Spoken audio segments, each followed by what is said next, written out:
thanks to everybody for coming. I have to tell you, I have green envy driving into this town. I could not believe every river I crossed was full. Every pond was overflowing. The grass was up. The flowers were out. The cows were actually eating grass coming out of the ground versus hay bales. We just got moved into, in San Antonio, exceptional drought, and I was talking to our director of conservation for our water utility, SAWS, which is very progressive and is one of the most water conscientious water utilities in the country. And she was just telling me how concerned she is because so many people are moving to the area and there's just so much water being used for irrigation of lawns, which don't get me started. So anyway, it's congratulations. I'm very jealous and so beautiful to come into a springtime where it just actually feels like spring, because I was telling somebody earlier that I've been very self-conscious about my front yard because I have another book coming out in May about plants with purpose. It's mostly native plants. And I know people are going to be driving by my yard and they're going to be judging me. She doesn't have that. And so I want to get my yard stuffed up. But in San Antonio, we're only allowed to water once a week for, on my days Monday, between 7 and 11. That's it. And I can water by hand anytime. But if you have a sprinkler, I don't have a sprinkler system, but I do have some, head sprinklers. It's really hard to keep your yard going, like if you haven't hand water everything. So anyway, congratulations to you and thank you for having me. So we're here today to talk about the monarch butterfly migration in my book and the exploration that I did exploring this incredibly magnificent creature. And so a lot of people ask me, somebody already asked me this and I said, I'm going to talk about that. So I wanted to just tell you how I came to this book because a lot of people ask me that question. So I'm going to read this like a 2-minute introduction. Every Super Bowl Sunday, the United States imports about 65 tons of avocados so we can enjoy our guacamole while rooting for our favorite football team and passing judgment on the year's best television ads. An estimated 80% of avocados consumed in the United States come from Mexico, the state of Michoacan, to be exact, which happens to be the only location on Earth where avocado trees can bloom 365 days a year, according to the Avocado Institute of Mexico. Until recently, Michoacan was the only state in Mexico allowed to export avocados to the States. Jalisco was authorized to send the luscious fruits our way in the summer of 2022. The explosive U.S. demand for avocados has created a multi-billion-dollar export market, earning the lucrative superfood the nickname Oro Verde, or green gold. A more sinister label is bloodfruit. The avocado's profit potential has led Mexican crime cartels increasingly to insert themselves into the avocado business, which has resulted in the clear cutting of the high altitude forest to make room for more avocado farms. Reports of intimidation, extortion, narco tariffs, seizures, disappearances, and murders of growers are not uncommon. News accounts describe ongoing encroachment of los carteles on Mexico's 30,000 avocado growers, the vast majority of whom run small family farms of less than 5 acres. So what does any of this have to do with monarch butterflies? You're wondering that. Turns out the Goldilocks climate and rich volcanic soil of Michoacan create not only the perfect ecosystem for year-round avocado production, but also the ideal landscape for the unique forest where monarch butterflies have chosen to overwinter for centuries, perhaps millennia. Each fall, mega millions of monarch butterflies migrate to a very particular stretch of avocado-friendly habitat located about 10,000 feet, 75 miles west of Mexico City. There, they pause all reproductive activities in a semi-hibernative state until spring, when they rouse to continue the life cycle. So should we stop serving the holy sacrament of guacamole on Super Bowl Sunday to help conserve the precious landscape that hosts monarch butterfly roosting sites? That's a complicated question and one of many explored in the book. You likely think of monarch butterflies as a charismatic creature that embodies tenacity, beauty, and magic. They also provide an accessible window into the avocado quandary. Mexican farmers need to feed their families. Resisting cartels can be deadly. We love avocados, and our support of the avocado industry helps pay the bills in Michoacan, even though avocado farming is undermining the forest where the monarchs roost. Is our gusto for guacamole and avocado toast helping or hurting? Simple answers are evasive and spawn more questions. Take science, for example. As a writer and journalist, I'd always considered science to be objective, fact-based, and unassailable. But diving into the milkweeds and the subject of monarch butterflies has given me pause. In journalism, we say news is whatever the editor says. It is. In science, it often seems no different, only that those crafting the chosen narrative are armed with PhDs. Anyone can go to Google Scholar and find a research paper that seems to support just about any point of view they choose to espouse. Monarch butterfly experts often disagree. Sometimes they even overlook the facts in the name of a greater good, like when monarch butterfly pioneer Fred Urquhart deliberately misled the public about the roosting site's location, quote, until it was protected. Or when renowned lepidopterist Lincoln Brower lent his name to the petition soliciting threatened status for the monarch butterfly.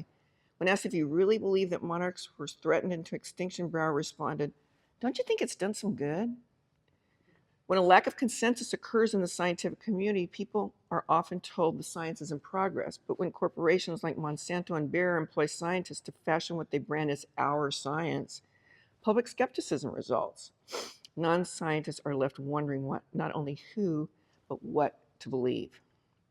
As the founder of San Antonio's Monarch Butterfly and Pollinator Festival, I've navigated these myriad questions about the appropriateness of planting non-native milkweeds or using commercially reared butterflies for annual educational celebrations. The facts and opinions on both sides of these arguments are compelling. And the questions are never ending. Recent studies suggest that 40% of insect species are in worldwide decline. Fewer butterflies and other insects exist than ever. So does that make it okay to breed monarch butterflies in your kitchen or buy commercially reared monarchs from professional breeders to provide a learning opportunity for those with little access to nature? Doing so can inspire a lifelong appreciation for the ecosystem, workers that sustain us, but it can also result in spreading disease to the very creatures we aspire to protect. It's clear that our affection for this mesmerizing insect sometimes blinds us to the unintentional harm we can cause by overlooking its wildness and needs beyond the human realm. And as much as we remember the good old days when butterflies, fireflies, and roly-polies occupied children more readily than virtual experiences via screens, the world is changing. So is the monarch butterfly in its migration. What to believe? What's the right thing to do? After years of observation, research, and reporting, I'm finding that universally right answers don't always exist. As my history-loving son, Alexander Rivari, likes to say, it's more nuanced. And this book explores those nuances and encourages readers to do the same. So, you asked me why I wrote this book. One of the reasons I wrote the book was trying to figure out what is the right thing to do? What is the truth? What are the answers? And I'm not sure I know, but we're going to dive into the milkweeds and try to figure it out. So let's see. There you go. Okay, so for most people, I don't know if any of you remember this. Does anybody remember this National Geographic cover? Does anybody own it? Besides me, I have 3 copies. Excellent. Okay, so this one, Catalina Trail, she and her husband, Kenneth Brugger, who was an American expatriate that lived in Mexico City, they saw an ad in the Mexico City news. They were naturalists. They were nature people. They loved to go exploring. She was 25 years old.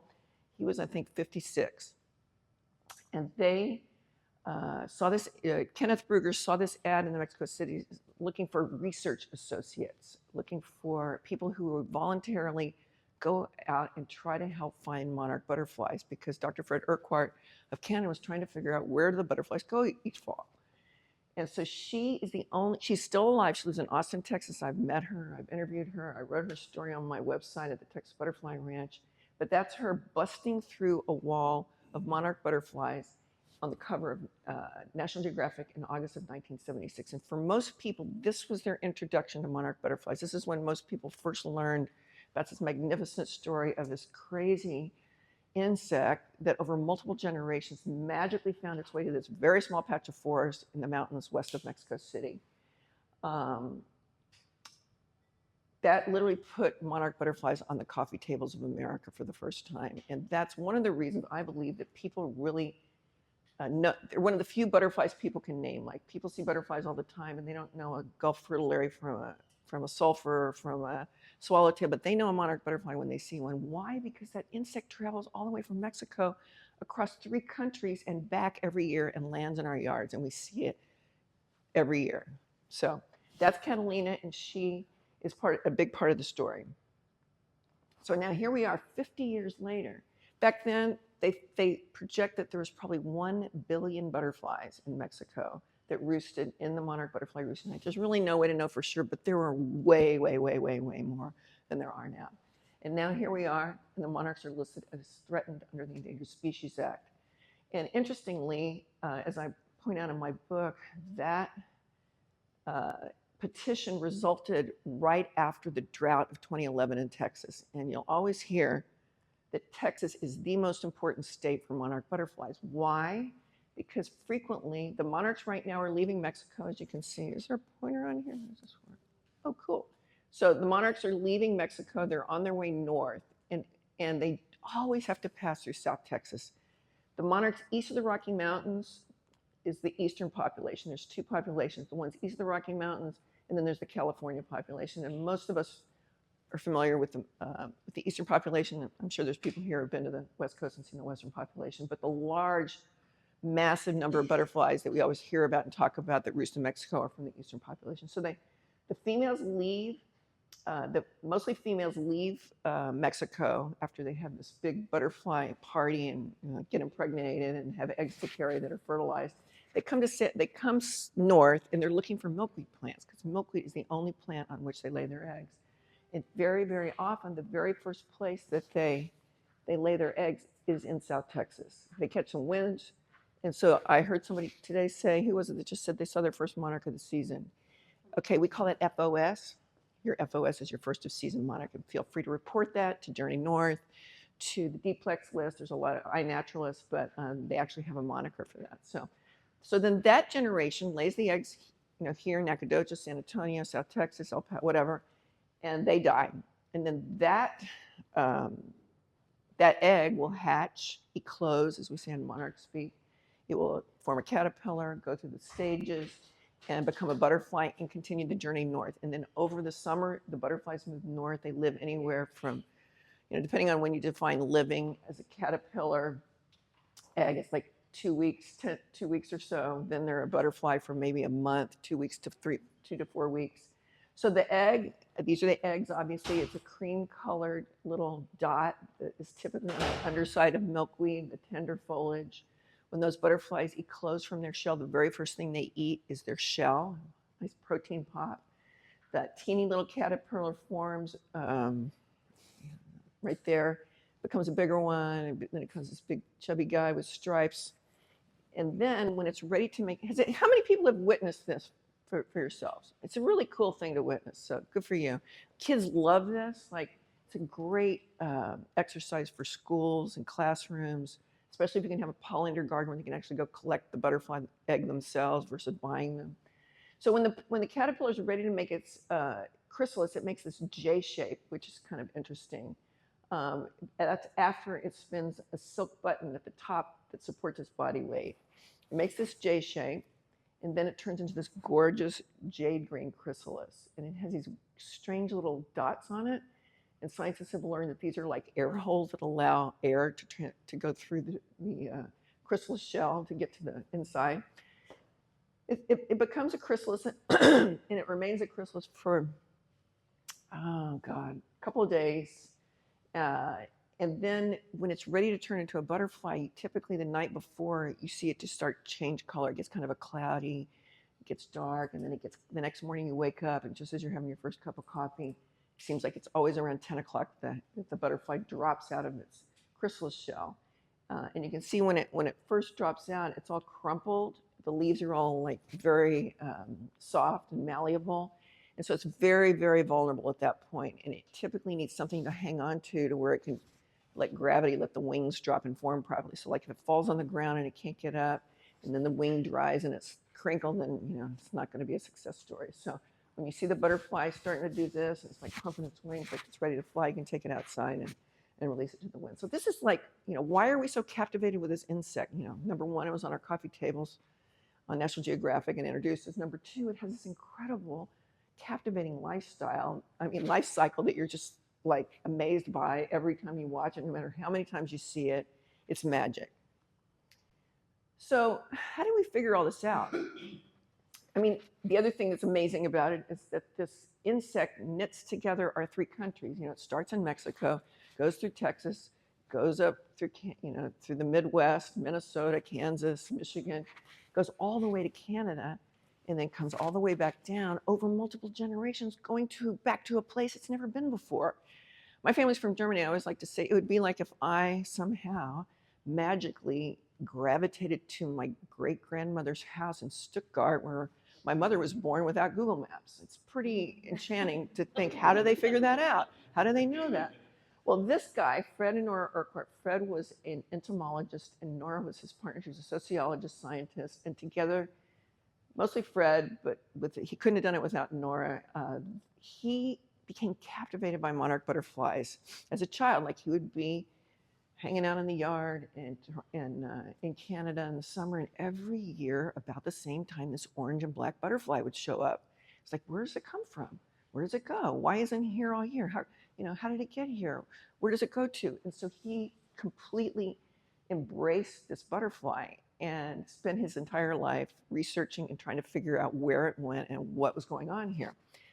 So he was the first person to tag. How many people have tagged monarch butterflies? Okay, so if you have not tagged a monarch butterfly, I bought some tags. These are really old. I don't care if I get them back, but if you want to pass them around.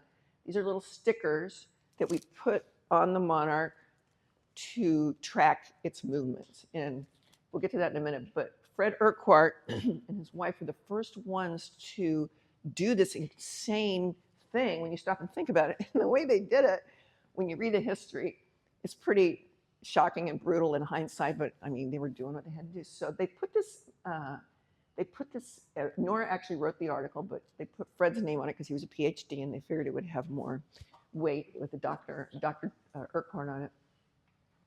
So they invited research associates, which we would now call citizen scientists or community scientists or whatever, to participate in this project where if you had a monarch butterfly in your yard, you would get it in the net and you would punch a hole in its wing with a hole puncher and take these little paper tags, and you would take some glue, which was toxic, and put it on the butterfly's wing and wrap that little piece of paper around the wing so that the tag remained on the wing of the butterfly. And then if someone else then found the butterfly with a wing tag on it, then they would notify University of Toronto. And so this was a proposition put in Natural History magazine, which went to thousands and thousands of people back then. This was before the internet, obviously. And so they recruited thousands of people to participate in this experiment. As you can imagine, they did not have a lot of success with recoveries because that's a lot of weight for a monarch butterfly to be flying like kind of lopsided through. But they had a couple, but it was not super successful. And so Fred and Nora in their office, they had a big map, and like every time they would hear something, and all of this was being done through the mail. Like someone would say, "Hey, I saw a monarch in Nacogdoches. It was number 23461. Here you go." And they would send they would send the information to Fred, or he would mark on the map, and they would try to figure out. And they actually came down here. I think they stayed at Sul Ross University looking for monarch butterflies, and they knew the monarchs were going south. They knew the monarchs were going down to Mexico, but they just couldn't quite piece it together. So then meanwhile, after the announcement, so that's how they figured it out, was the ad in the paper in Mexico City, some citizen science. Catalina and Ken, the lady on the cover of National Geographic, they were driving around Mexico every weekend. For 2 years they searched, and then one day they actually found the monarch butterflies, and that story is written in the book. So when they announced this on National Geographic, there was another scientist, Dr. Lincoln Brower, who's probably the most renowned one of my lifetime for sure. I mean, he came to our ranch and I got to meet him, and he's pretty much defined monarch science in the last 30, 40, 50 years. But Lincoln Brower was a chemical ecologist who focused on insects, and he was the first person to do DNA fingerprinting of milkweeds. And so one thing he would do is he would take monarch butterflies and grind them up into a paste, and then he would evaluate chemically what they were made of, like what did they eat, and he would be able to say, oh, that one ate common milkweed, which is from the Midwest. Oh, that one ate antelope horns, which is from Texas. So he would kind of be able to figure out and track. And so when he saw that Urquhart had discovered the roosie, he was like, this would be the perfect chemical engineering lab, I could just go down there and there'd be all these different butterflies with all these different varieties. And oh my, I've got to go down there. And so he reached out to Urquhart. Hey, could you please share with me the location? In the article in National Geographic, excuse me.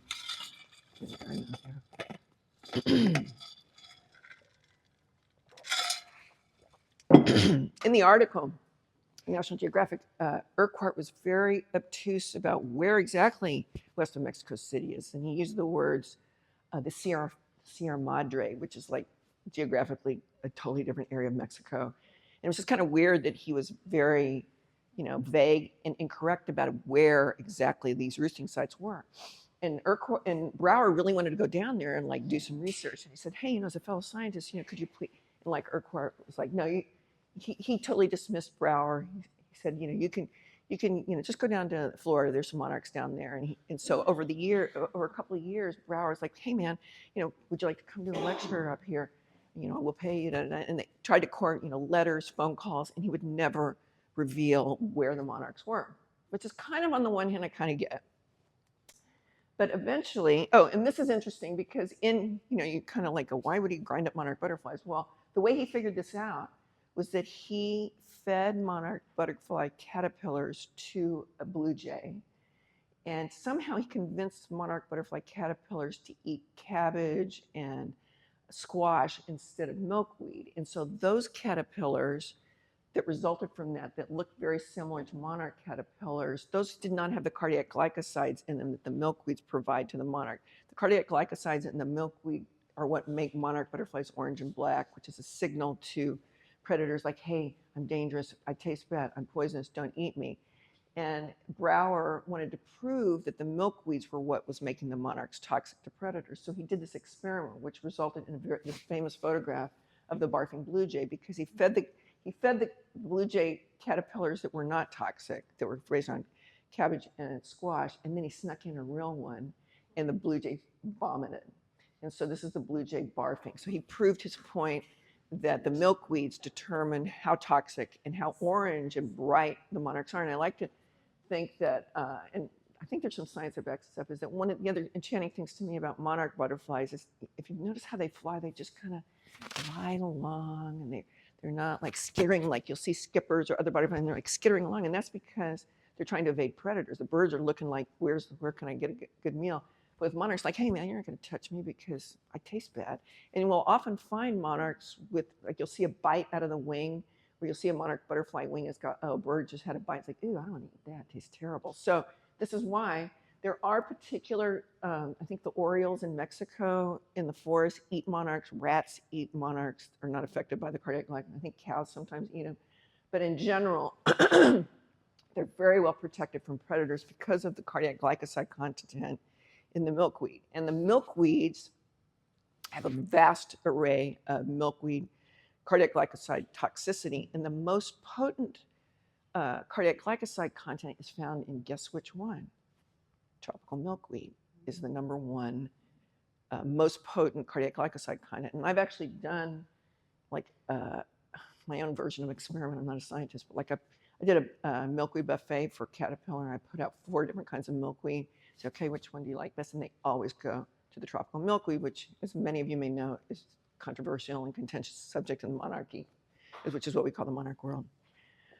Okay, so anyway, Urquhart completely rejected this notion that monarchs were toxic to predators, and he would even he would do presentations and he would eat a monarch butterfly in front of a crowd and say, it tastes like toast. And so there was this rivalry that resulted from all of this. And I've seen this, no offense to any scientist, but I've seen this in the science community where you have generational, disagreements between, scientists of one generation, and a new group comes along and challenges the old guard, and like everybody's kind of like trying to fight for who's dominating the narrative. And that's exactly what's going on here. And it's going on again in the monarch world. So what was crazy is that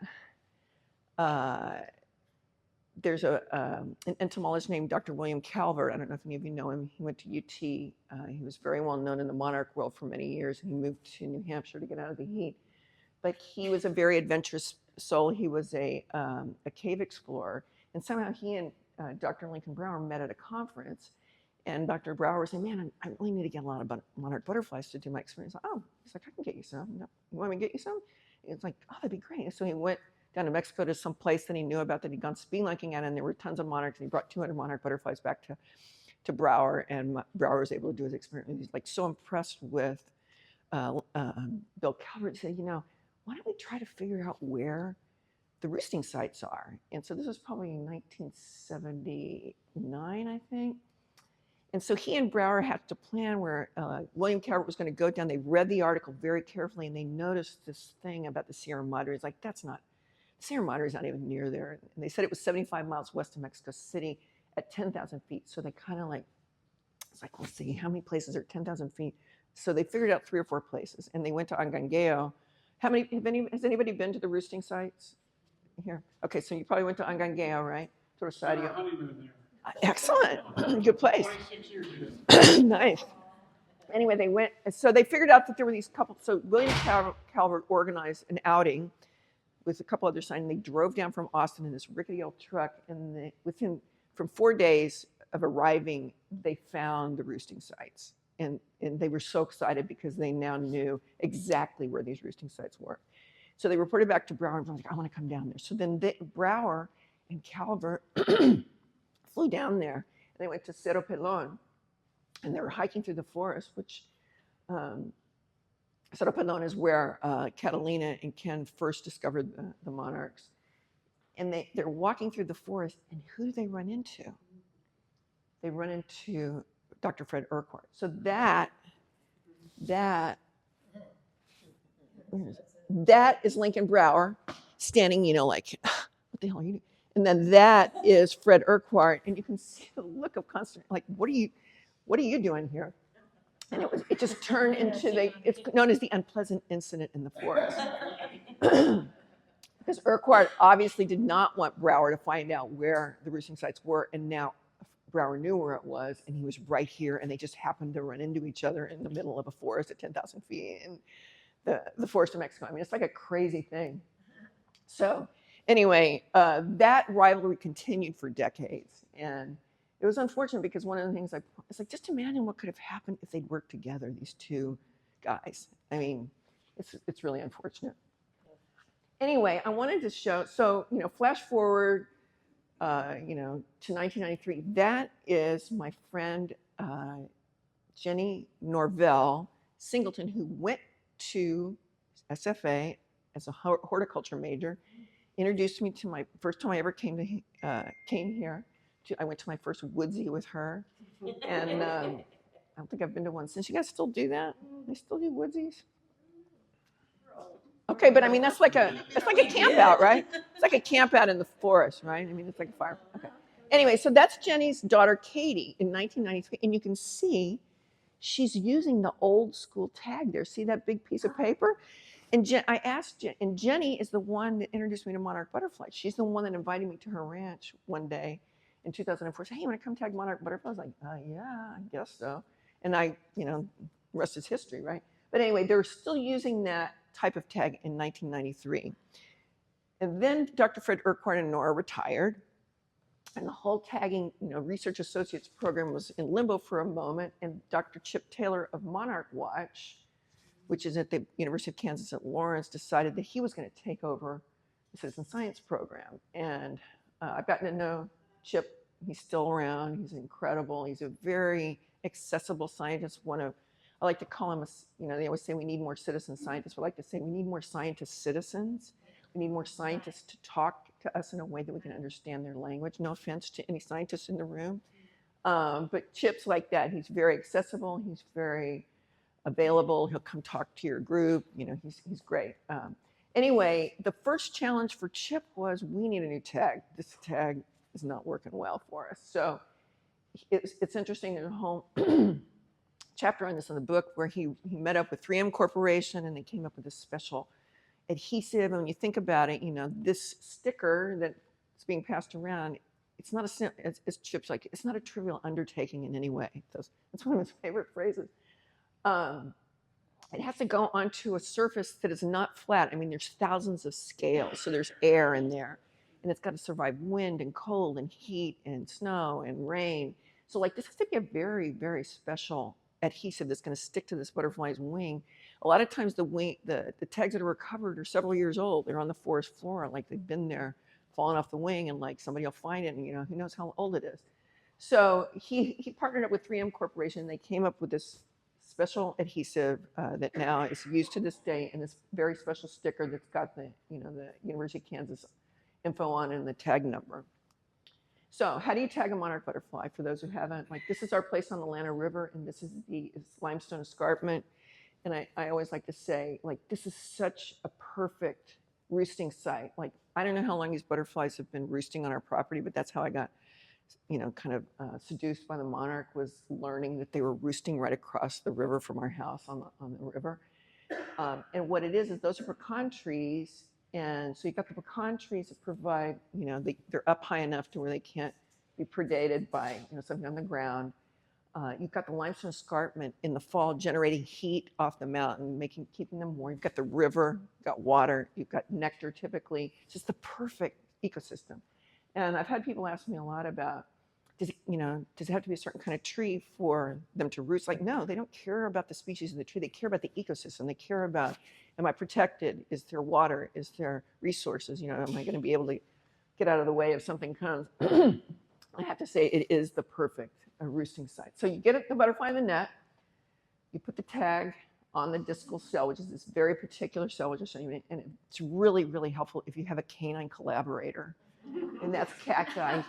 Cacti loves going to the ranch and tagging monarchs. He just runs up and down and flushes them out and shows us where they are, and he's like so into it.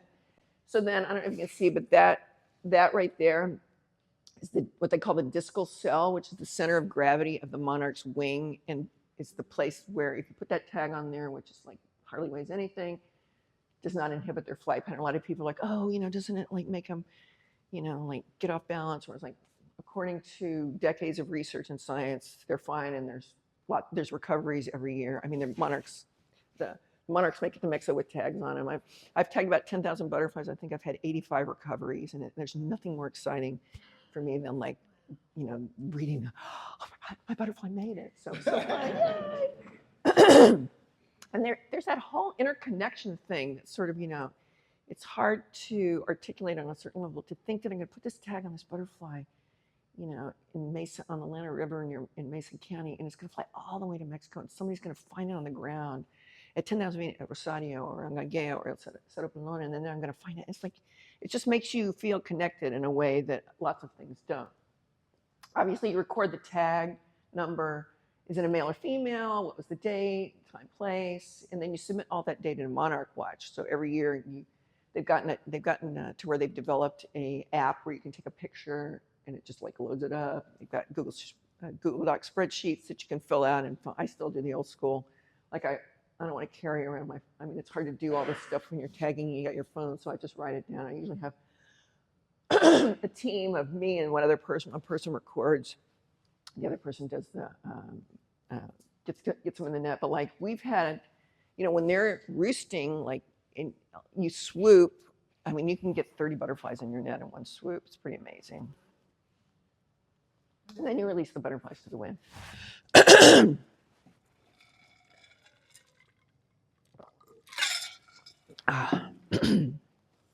Anyway, the other cool thing about all this, talking about interconnection, is that in Mexico, the local native people are paid $5 per tag for each recovered tag. And so Monarch Watch has ambassadors. I've been an ambassador. I've been in there a couple of times. And man, are you popular when you're the lady that's paying $5 per tag when you show up at Cerro Pelon or Rosario. I was actually, the first time I was down there, we had a guide and we were walking on the path, and I said, they call them stickers. Do you have any stickers? Those are stickers. And like, this guy pulled this out of his wallet, like he carrying it, just waiting for the ambassador to show up. And I was not the ambassador that time, but like, this is like a revenue source for these people. So that's pretty cool. And then the other thing I wanted to mention here, someone talked about this earlier, is that there's this whole spiritual meaning to the monarch butterfly migration as well. And this is the poster for, during COVID, we had our butterfly festival in 2020. And it was our 5th anniversary of our butterfly festival in San Antonio, and we had this huge plan. We're going to have all these speakers fly in and have like a big dinner, and then of course COVID happened, so we couldn't do everything we were planning to do. We had to kind of regroup. We learned about this thing called Zoom. Have you guys heard about it? Yeah, we ended up doing everything on Zoom. But one of the things that was really so powerful was obviously lots of people were dying and people were unable to mourn. And you've all recalled the stories of the refrigerator trucks in the parking lots with caskets and stuff. And so we were trying to figure out a way, because we'd already ordered 500 butterflies from our breeder and play. So we're going to have to do something with the butterflies anyway. And so what we decided to do was that we were going to tag monarchs in honor of people who died. So every single monarch butterfly we tagged that year, and we still do it, not on a grand scale like this, but I do it all the time. Like this one's from my friend Danny Park, who died this year or whatever, and I'll write their name on it. For every monarch butterfly that we tagged, we put someone's name on it. And as you may or may not know, the monarchs, when they're moving south in the fall, we typically get them in San Antonio. The peak monarch migration is October 10th to 22nd, which is changing because of climate change. It's getting earlier, but at the moment, that's still the official peak migration. And so they typically arrive in Mexico right around Day of the Dead, the first week in November. So just imagine if you were an indigenous person with no science training, and every year, exactly the same time, millions and millions and millions of these orange and black butterflies arrive. Like, what would you make of that? How would you make sense of that? You would absolutely make up stories or, create belief systems or whatever to kind of, why is this happening? How is this happening? And so there's so many. If you go down to Mexico, you'll see tons of folk art, with like Katrinas, the skeletons with monarch wings, and different skulls with monarch, paraphernalia and stuff. They also call them las palomitas, the little doves. They call them las cosechadores, the harvesters, because apparently that coincides with the corn harvest every year, and they're coming to help it. But many, many, many people believe the monarch butterflies are their ancestors coming home to visit every year. And I think it's a really beautiful thought. And I know that I've embraced that for myself, that, that I just love the idea of, I've had so many people tell me that they were at a funeral or some moment, and a monarch butterfly lands on their shoulder or comes and is dancing around their face and like, oh, it's my mom, whatever you want to project onto it that's meaningful. It's useful, it's wonderful, it's lovely, it's gratifying, it's reassuring. So that's another aspect of, why are we so enchanted with this insect? Well, here you go. Like, here's one of the reasons. There's a huge, huge amount of spiritual and cultural meaning attached to this insect.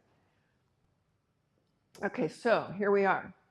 We're facing endangered species. The monarch's being listed under the Endangered Species Act. It's happening. It's threatened. Happening within the year. Things are going to change. We don't know exactly how. How do we get here? Well, these are all you've got, genetically modified crops and pesticide use, which is supposedly, the number one thing at the moment, along with climate change, urban development, grabbing habitat, climate change, the phenology. I didn't know does anybody know what phenology is? I didn't know what it was until I wrote this book. It's about the timing of the seasons and how important it is that things sync up in nature. So for example, this year in February in San Antonio, we had a really hard freeze for like 4 days. It was like 28. Everything was coming up out of the ground. The milkweeds, the flowers got knocked back by this freeze. Then we had like a week of 80 to 90 degree temperatures. And so the plants are like, whoa, is it fall? Is it spring? Is it summer? Is it winter? What's going on? The monarchs are moving north. And when they get here, there's no milkweed because it got knocked back and the plants are confused. So they keep flying north and they're running out of fat stores because they've been hanging out all winter, and they die before they can reproduce. So the phenology is the syncing up of all of those things in a favorable way that's happened for millennia, that things happen at a certain time of year, the plants, the nature. Ecology knows that and anticipates that and counts on that. And when that shifts, everything gets thrown out of whack. And that's a lot of what we're seeing here. And so the phenology is really messed up right now. And then we have illegal logging in Mexico for the monarch's roosting site. We have a lot of habitat destruction, the avocado farms. I did want to point out, I mentioned this earlier, but avocado wars are very disturbing. There's a I don't know if you guys heard, in 2020, the manager of Rosario, which is the most popular, most accessible of the roosting sites. The most, when people go down there, they typically go to Rosario because you can drive up, you can take a horse, or you can go up on a very nice, paved path versus, climbing up a mountain, and you can get to the roosting sites. Well, he was the manager of that sanctuary. And one day he was meeting, and he was very vocal about protecting the monarchs from the cartels. And one day in 2020, he went to a party at some little village, and he never came home. And his wife was very concerned, obviously, and like they were trying to find him. And then 2 weeks later, they found him, and he was in a well, and he fell into the well. He's walking along, and he somehow, jumped over this 4-foot tall well and fell in and died. And a couple of days after that, his #1 guide at Rosario was found dead. And so these are unsolved murders of environmentalists in Mexico who are speaking out on behalf of monarch butterflies. And there's no explanation, there's no justice, supposedly there's an ongoing investigation, but I spent a lot of time in Mexico, and I don't think we'll ever know the answer. However, if you want to watch, this is a really cool movie. It's very well done. It's on Netflix, called The Guardian of the Monarchs. That's Homero. He's the guy that was murdered, and it's probably like an hour. It's really worth watching if you want to watch it. Okay, so meanwhile, there are people trying to do things to change this dynamic of destruction and demise. And there's actually a forest geneticist in Mexico named Cuauhtemoc Sáenz Romero. And he is doing an experiment of, quote, assisted migration, where these are OML firs. These are the trees where the monarchs typically roost. This is actually I believe it's in Chincua, in the mountains west of Mexico City. I went, and he showed me his experiment.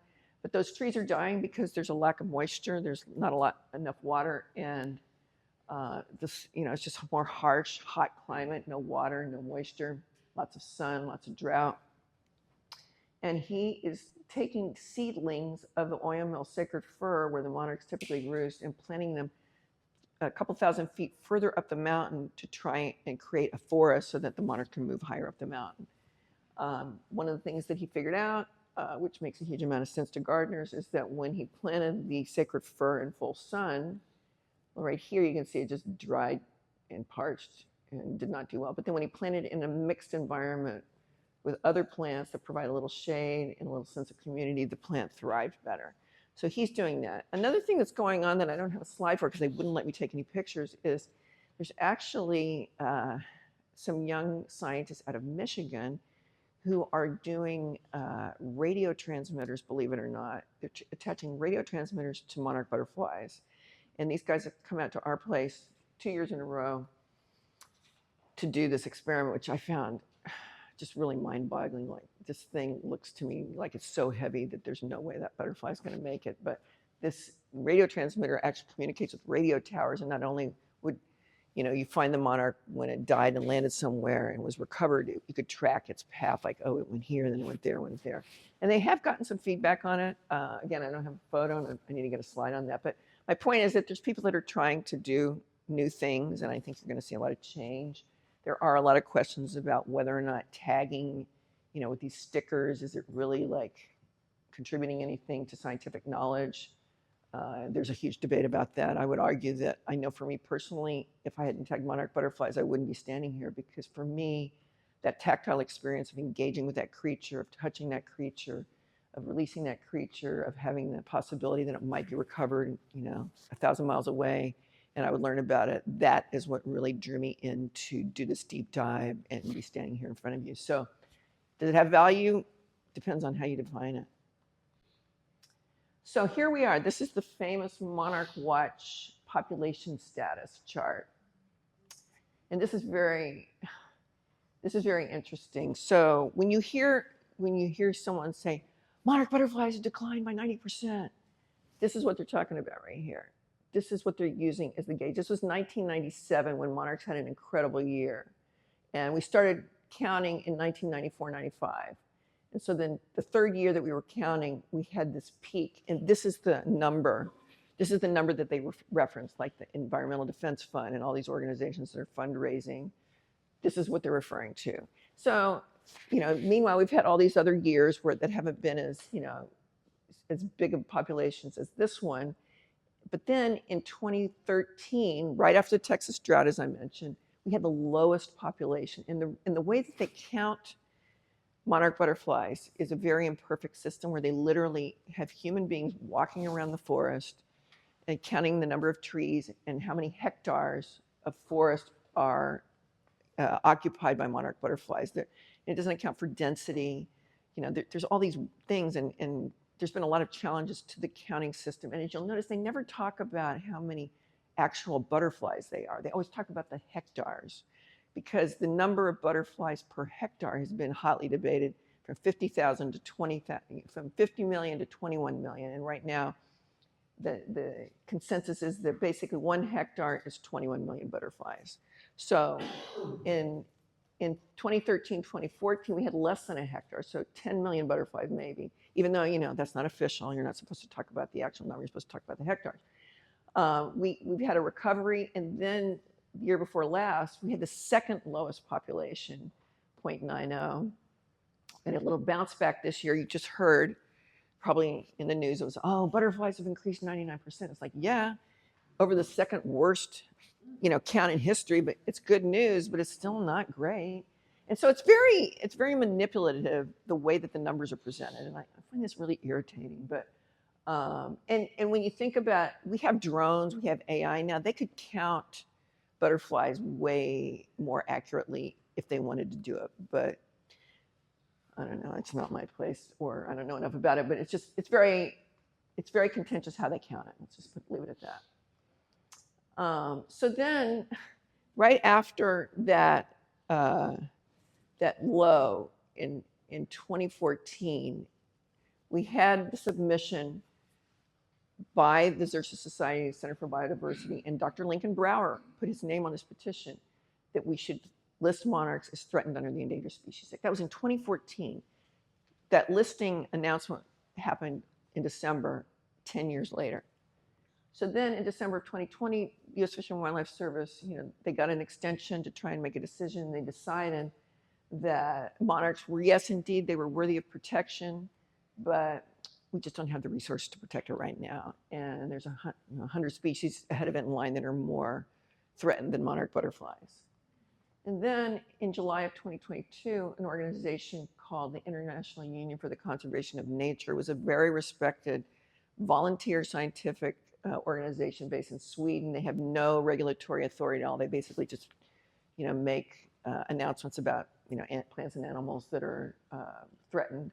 They said the monarch was endangered, but then in September of the next year, they said they weren't endangered. So is anybody getting whiplash here? Like, it's kind of like that chart where it's up and down, right? And one of the things I learned, and scientists will tell you, is that insect populations are famously volatile. Like, they're so dependent on conditions. Like, if you have a good year, climate-wise, resource-wise, you're gonna have a great year of insect.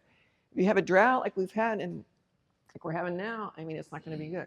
So then, obviously, in December 2024, the monarchs were finally listed as threatened. And the comment period, so this petition was posted in December 2024, and I think it was December 12th. They had 3 months for comments. So March 12th, a couple of days, 10 days ago, the comments were closed. There were 68,000 plus comments on this petition. And I've been trying to write about this, and I've reached out to U.S. Fish and Wildlife and to the government, like, hey, 68,000, is that typical? Is that above average? Is that the most you've ever had? And, they're in such disarray because of DOGE and all the stuff that's going on. It was very, very hard to get anybody to answer me. But I think 68,000 comments is a lot. Again, I don't know, but I would imagine. And then guess what? Just 2 days ago, they reopened the petition for comments. So there's another, I believe, 60 days of comments. So if you want to comment, you can go back up there and comment. It's reopened. I reached out. I said, hey, why did you guys reopen the comments? Is that unusual? And I can't get anybody to answer me.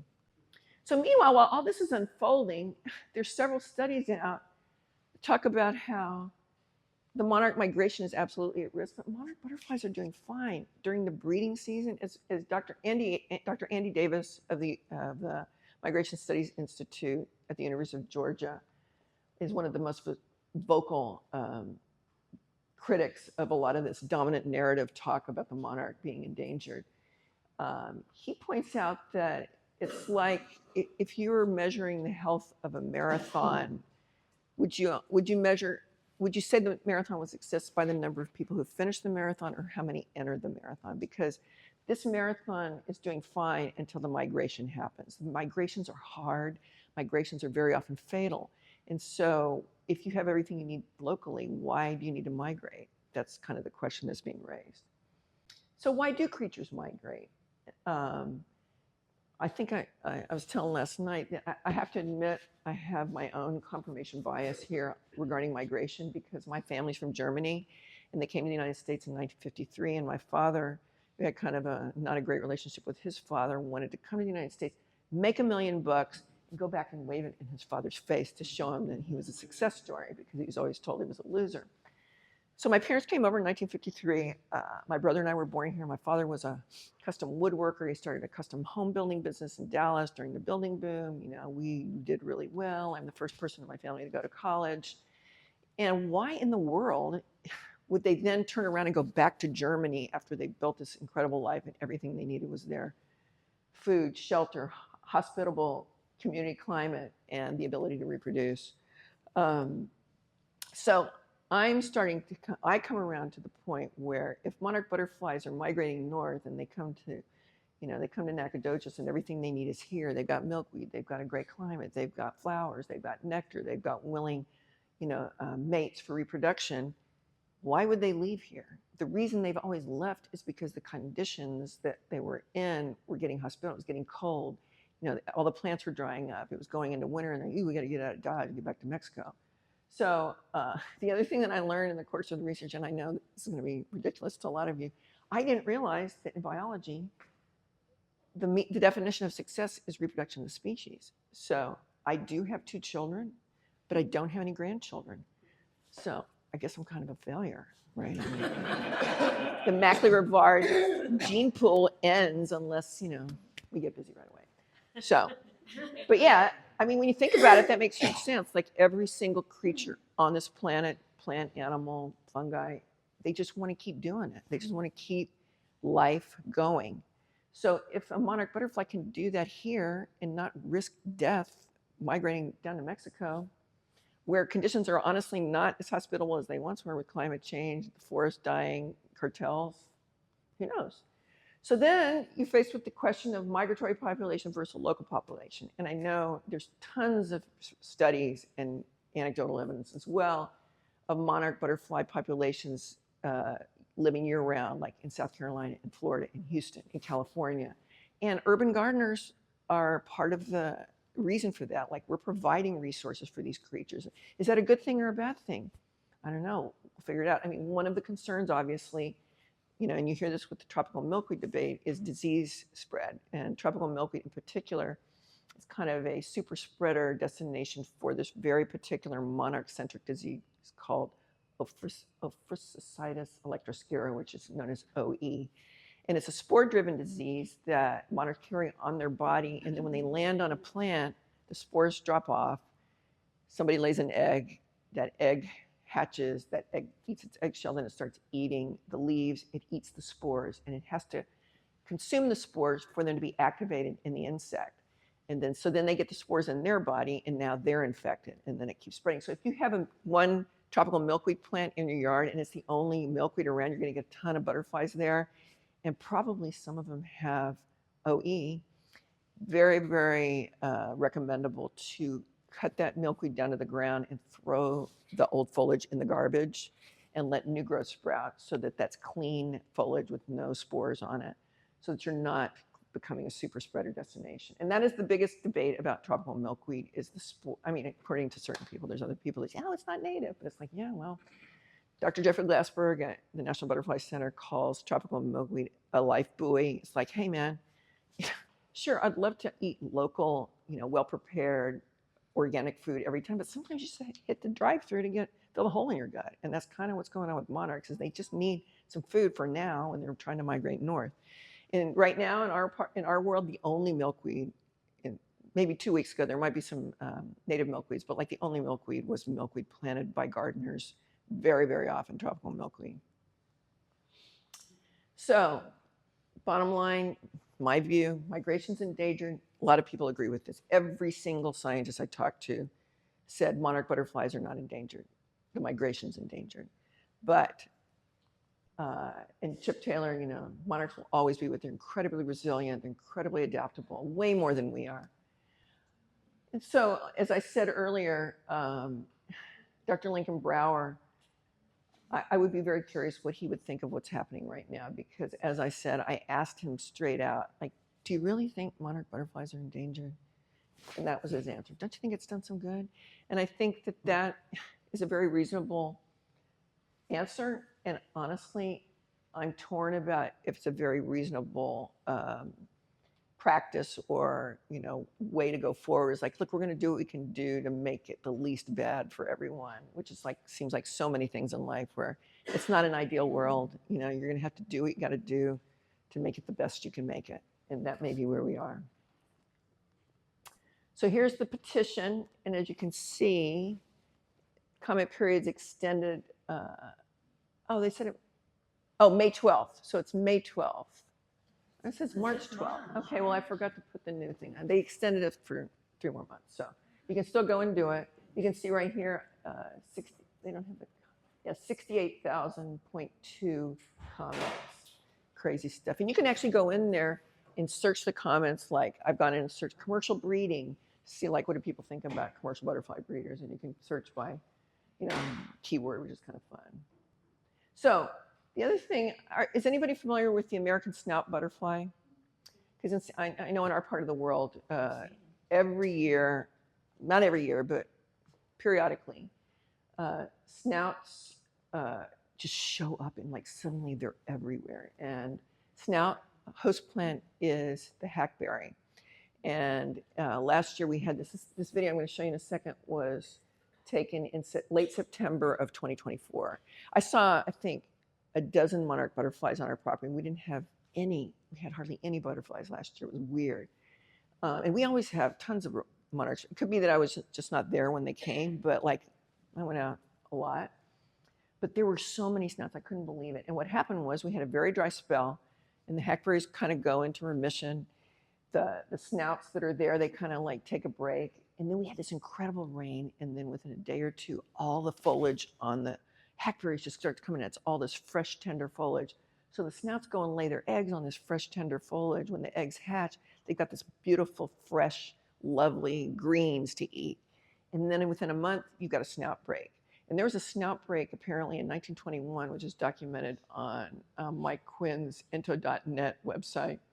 And I think they said something like 20 million butterflies per hour were moving. I mean, it was just like this amazing moment, which probably is the moment that everybody who knows anything about snout remembers and uses as a benchmark, just like we used that 1997 number for monarchs. But this is what it was like. How do I do this? Oh, okay. These are the snouts on our property. And that's cacti barking in the background. But I mean, they were everywhere. You could not open your mouth, and snouts would be like flying in your mouth. And it was just magical. It was magical. I love it. So like I think that what's going to happen with monarchs is that it's going to be like that, where they're not going to, the migration's going to dwindle over time. We're going to have more monarchs locally at certain times of the year, and when we have really good conditions, when the rains are good, the temperature's good, you're going to have monarch presences that are more visible and more dramatic. They're not going away, and they're going to find local colonies and cultivate those. So I did want to just close with this is the spot that this is where I first discovered the monarchs on our property. The year after I was invited by my friend Jenny, who's a lady Jack. Yeah, she went here. And I stepped out of my kayak, and I'm going to read you. This is like a 2-minute read, so just bear with me. It's dry and windy and hotter than the average October day when I launched my kayak on the Lana River about an hour before sunset in search of monarch butterflies. Cicadas chitter as I push off from the put-in spot. A long gar flushes in the shallow water. On this Saturday in 2005, a late-season nectar buffet awaits the migrating insects, just the fuel they need to power their flight to Mexico. Our family ranch in the Texas Hill Country sits in the heart of the Texas Funnel, the channel through which all migrating monarch butterflies east of the Rocky Mountains pass on their route to and from their winter roosts in Mexico. My friend Jenny Singleton had introduced me to tagging monarch butterflies the previous fall. We tagged them at her place in nearby Hext, an exercise I found enchanting. Today, I was betting the butterflies would be present on our stretch of the Lana, given that we had a similar ecological setup. A river, flowers, pecan trees nestled against a protective limestone escarpment. I'd bought 100 Monarch Watch tags and set out this afternoon searching. Would I find them? I paddle past stands of goldenrod toward the big riffle, our preferred waiting spot, as it thrums a comforting score. A few cardinal flowers flaunt their delicate red petals, and occasional purple asters peek from the tall grasses that grace the Chigger Islands. Monarch butterflies drift in a steady stream around and across the river, mostly from our side to the opposite. I scoot against the current along the carceral bed toward 3 low-hanging pecan trees, their bare limbs stooped in submission to repeated floods. Small bushy cedars line the river bottom and release a piney scent, while a belted kingfisher flies ahead, annoyed by my intrusion. He releases his rattling call. I step onto the bank and approach the pecan trees. Gnats hum in my ears as my red rubber boots stick a moment in the mud. A silent eruption of monarch butterflies wafts from the earth. Hundreds of them drift skyward, each of my steps disrupting their peace. The orange and black creatures lilt and glide with the rugged Llano uplift as their backdrop. Floating, fleeting, they alight on flowers and find their way to the trees. I grab my net and start swooping. Usually I nab just 1 or 2, but one swing nets 22 butterflies. I kneel down, lay my gear on the ground, and swaddle the net's mesh upon itself to calm them. When I reach in to retrieve one, I remember plunging my hand into a minnow bucket on my father's fishing boat as a child. The cactus flutter and wriggle, the teeming epitome of life. One by one, I place a small round tag on each butterfly discal cell, the pale gold center of gravity on the monarch's wing. The strategic placement of the tag allows the butterfly to continue its flight unencumbered, hopefully all the way to Mexico. I record the date, time, tag number, and insect sex. Then comes the best part, opening my soft grasp as the butterfly takes flight. No matter how many times I do it, a smile sprawls across my face. Buen viaje, mariposa monarca. Have a great trip. Within 15 minutes, I run out of tags. I kayak back to the house, returning shortly with another sheet. Upstream, another pecan stand shades a thick frost-sweet patch. Monarchs perch like tiny birds on the white flowers, sipping nectar. By dusk, I've tagged 50 monarchs. The following Monday, I return to work, but I can't stop thinking about monarch butterflies. I'm compelled to research their biology and natural history. They haunt me in a good way. I felt their velvety softness. I marveled at their beauty and appreciated their resilience. I pressed the tags securely to their wings with a gentle but firm grasp, and then I released them to the wind for their final 800 miles home to a place they've never been. So that was the day I became seduced by monarch butterflies. So I think that wraps it up. I'd like to point out that this is Jade, and she lives in Nacogdoches. She was my first Nacogdoches reader, and I just love this photo. And this is Jenny Johnson, my good friend from elementary school, who invited me here and made all this happen, and that is her granddaughter. And I'm so jealous because you're a success story, and I'm still waiting. Anyway, I'll take some questions. If there's something you want to do, how can you help? You guys know this, you're all gardeners. You can plant really good plants. Plants with Purpose is my book coming out in May. You can follow my exploits at the Texas Butterfly Ranch. If you'd like to register for our Pollinator Habitat Initiative, you can just go up there and put your name on the map. We have almost 1,200 habitats registered at this time. So anybody have a question?